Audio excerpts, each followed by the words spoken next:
Толгон адам никеге тура албайт деп эч жерде жазылган эмес мыйзамда.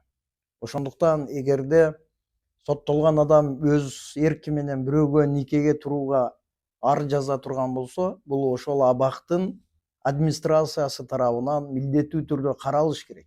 Бул анын укугу.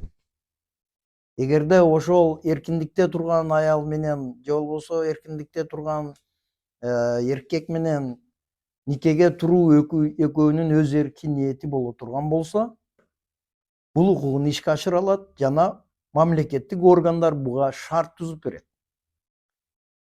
Абакта отурган адам администрацияга ушул арызы менен кайрылса, анда администрация ушул арызыны карап, ошол шартты түзүп бериши керек.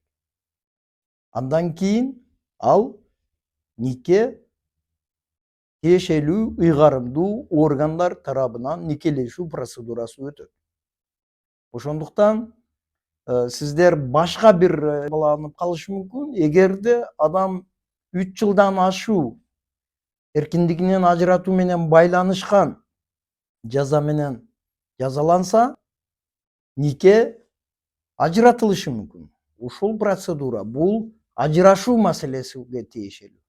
Ал эми ошол соттолгон адамдын никеге туруп жаткандыгы ал эч кандай бир мыйзамда чектөөгө алынбайт.